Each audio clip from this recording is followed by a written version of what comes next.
All right, this your brother Issachar coming at you with another lesson. First off, I want to give all praises to Yahweh, Bahasham, Yahweh Shai, Bahasham, Rachaa Kwadash. Double honors to the apostles of the great millstones I learned this truth from. Honors to the elders and brothers out there pushing this word through the four corners of the earth within truth and sincerity. And shalom to the Aquat that's listening and learning. Today's video is going to be entitled, The Earth is Spinning Faster in July. All right, it's going to be entitled, The Earth is Spinning Faster in July. Now, I got inspired to do this lesson because there's multiple articles and videos that's out there speaking about the earth is spinning faster than what it usually is. All right. And I actually went to Google just so I could look up if it was specific dates. And I'm just going to read it from off of my phone real quick. This is what the AI overview said. It says, I typed in Earth spinning faster in July 2025. And then the AI overview said, yes, the Earth is spinning faster in July 2025, making some days slightly shorter than 24 hours. Shorter than 24 hours. Then it says specifically July 9th, 2025 is predicted to be one of the shortest days in recorded history, with the Earth rotating about 1.3 to 1.6 milliseconds faster than usual. This trend is expected to continue, with July 22nd and August 5th also experiencing shorter days. This video explains why July 9th is one of the shortest days in Earth's history. But I'm about to play another video that I have queued up right here. All right, it's about 3 minutes long. You know, we may look at the whole video, we may not. We'll see where the spirit leads us. But yeah, man, the Earth is spinning faster in July, and there's a lot of scientists out there that's wondering why this is happening, and it's putting them in shock. But we already know why this is happening. All right, the Most High is making this happen because the thing is, Esau is so much in pride, and he's been in rulership for all of this time, that he doesn't understand that there's a power above him, man, because Esau thinks that he is the Most High. All right, the scriptures tell you that the Most High has control over everything that we see, feel, all right, all of that. All right, everything that's around us, the Most High has control over it all. All right, and he's shortening the days. That's what it is. He's shortening the days so he can hurry up and usher in his kingdom. All right, for the elect's sake, and we're gonna get that. So let's go ahead and play this video real quick, and then we're gonna grab a few scriptures. So let's go ahead and get it. Could you feel it? On July 9th, the Earth will spin so fast, the day will be 1.51 milliseconds shorter than usual. That's not just fast, it's record-breaking. And guess what? It'll happen again, July 22nd and August 5th. Scientists are baffled because Earth isn't supposed to speed up like this. For decades, Earth's rotation has been slowly slowing down due to tidal friction from the moon. But starting in 2020, that trend reversed. Days began getting shorter, and not just by a fraction. On July 5th, and you heard her saying 2020, that's when everything started to speed up, all right? And that's spiritual because that was the year that Apostle Tahar named 2020 the year of prophecy. All right, he named 2020 the year of prophecy, and prophecy definitely happened in 2020. We already know everything that happened in 2020, including this, all right? So let's go ahead and continue. 2024, Earth had one of its shortest days ever, spinning about 1.66 milliseconds faster than the standard 24 hours. Now, in 2025, it's happening again, and scientists are scrambling for answers. What could cause an entire planet to spin faster, even slightly? We're talking about a 12,700 kilometer wide rock rotating at 1,670 kilometers per hour at the equator. Shaving even a millisecond off means something huge is pushing or pulling. One suspect is the moon. On those specific days, the moon is at its greatest distance from Earth's equator, subtly tugging on our spin. But that's only part of the story. Other theories dive deep, literally. Changes in Earth's molten core, shifts in atmospheric pressure, or even the melting of glaciers may be redistributing mass around the planet. Imagine an ice skater pulling in their arms to spin faster. That's Earth right now, except no one knows why she's pulling in her arms or who told her to. Geophysicists like Leonid Zodov are calling it unexpected and unprecedented. Some believe these millisecond changes may be tied to complex movements of Earth's inner core, possibly even oscillations we don't yet understand. Others wonder, could gravitational anomalies, solar activity, or even quantum-level forces be playing a role? For most of us, losing 1.5 milliseconds from a day won't ruin dinner plans. But for precision systems like GPS, satellites, and atomic clocks, this is a serious deal. Timekeepers might soon need to add a negative leap second, something that's never been done before. Instead of adding a second to sync time, we'd have to remove one. And this could happen as early as 2029. It may sound small, but time is the backbone of our global infrastructure, from financial markets to data centers. A misalignment could ripple across industries. So the next time someone says there aren't enough hours in the day, just tell them, you're right. Earth literally spun too fast. As our planet speeds up. All right, we ain't got to listen no more. That was the perfect way to end it right there. But yeah, man, you heard what she said. You already know, within that video, you heard them talking about how Esau is already trying to come up with plans to get the earth rotating back correctly and all of that. It's not going to happen, man. It's not going to happen. Like I said, they forget that there's a power out here. They forget that Yahweh B'Shem Yahushua exists, except for the elites. The elites know what's going on. The elites know exactly what's going on. But everybody underneath them, they have no idea, man. Even though we out here telling them. And then there is certain Edomites out there that knows exactly what's going on too. But the majority of the people, they have no clue. But that's why the Most High set up his prophets to let you know exactly why things are happening the way that they are. All right. So let's go ahead and start off with it. We're going to get Matthew 24, and we're going to go to verse 17. Because this is the reason why it's happening right here. It says, let him which is on a housetop not come down to take anything out of his house. Neither let him which is in the field return back to take his clothes. And woe unto them that are with child, and to them that give suck in those days. But pray ye that your flight be not in the winter, neither on the Sabbath day. For then shall be great tribulation, such as was not since the beginning of the world to this time, no, nor ever shall be. And except those days should be shortened, there should no flesh be saved. But for the elect's sake, those days shall be shortened. Why is the days being shortened? Because the Most High is ushering in his kingdom. And it says there should no flesh be saved. Why should it be no flesh be saved? We're going to get Revelation 12 and 12. All right. When you go to Revelation chapter 12, verse 12, it says, therefore rejoice ye heavens, and ye that dwell in them. Woe to the inhabitants of the earth and of the sea, for the devil is come down unto you, having great wrath, because he knoweth that he hath but a short time. All right. The Most High is speeding things up because Esau is getting ready to send this bitch up, man. Just going to have to say it like that. He's getting ready to send this bitch up. He's getting ready to usher in martial law. He's getting ready to bring in Jacob's trouble. All right. This famine about to hit. All of these different things are happening. We are literally in the beginning of sorrows right now with this ICE situation. All of these protests going on. Esau going out there protesting against you Jakes with the posters up saying nigger and all kind of shit, man. All of these things are happening because Esau's creating this chaos, because he wants to bring order out of chaos. So he's bringing great wrath because he knows he had but a short time to rule. All right. A short time to rule. So he's going to do the most so he can actually try to stop prophecy. He's going to actually try to stop prophecy so he can stay in rulership forever, but it's not going to happen. All right. So when you go back to Matthew 24:22, it says, and except those days should be shortened, there should no flesh be saved. Right. If these days were to continue regularly, all right, and with Esau in rulership, man, people would just be destroyed, man. It'll be over with. Especially now, you see the mentality of the people that they, in this day and age right now. The mentality of these people are gone, man. They don't have any spirits, man. They're demons.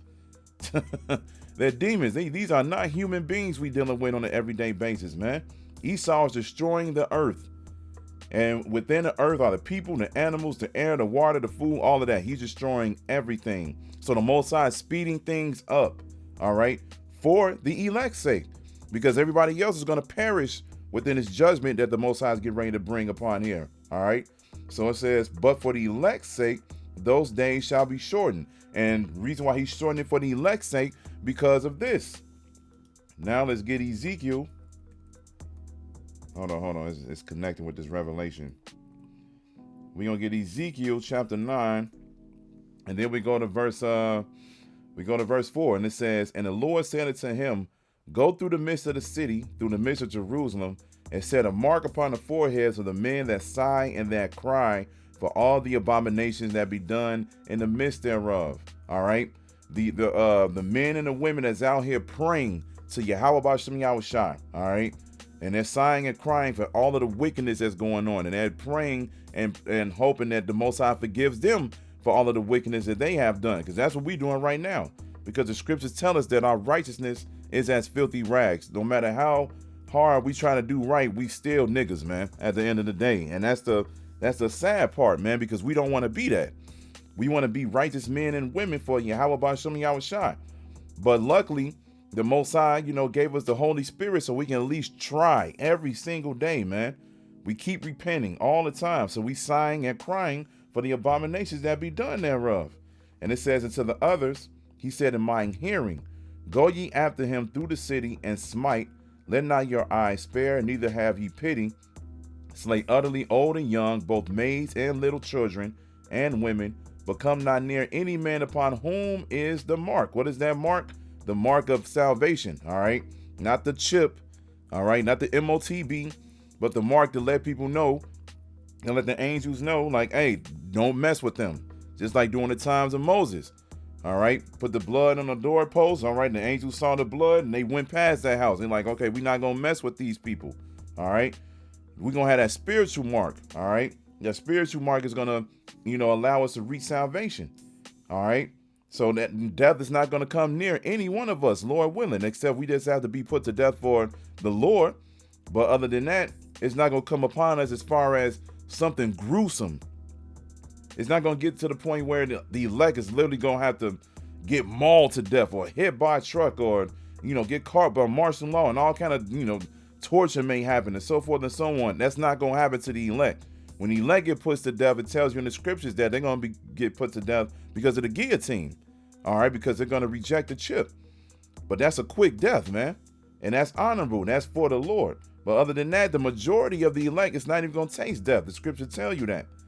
But this is why the Most High shortened the days, because for the elect's sake, the elect is sighing and crying for the abominations that be done thereof.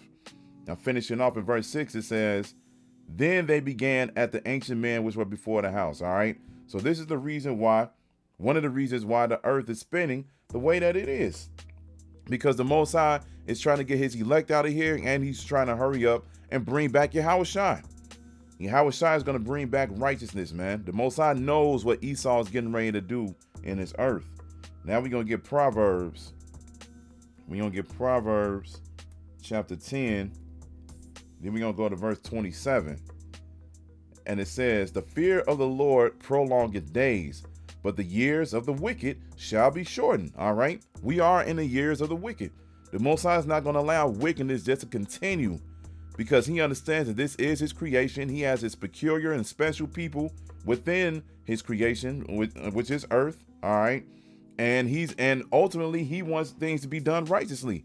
The Most High works on the left-hand side and the right-hand side, but he has commandments, statutes, and laws which consist of righteousness. All right.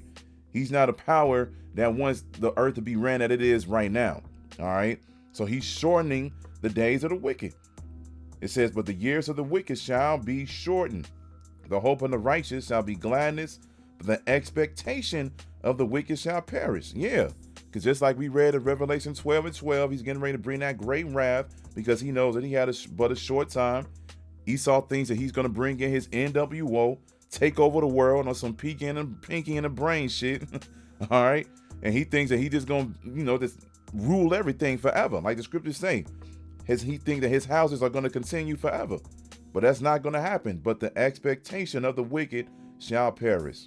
The way of the Lord is strength to the upright, but destruction shall be to the workers of iniquity. And that's exactly what Esau is. He is the worker of iniquity, all right?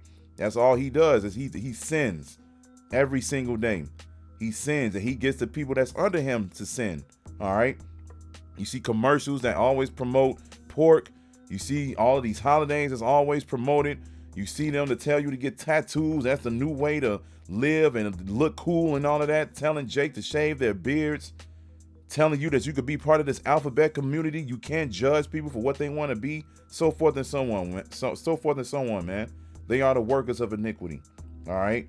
So the Most High is going to bring destruction to this place because the main place where it's happening the most is America. All right. And that's why this place is going to be completely destroyed.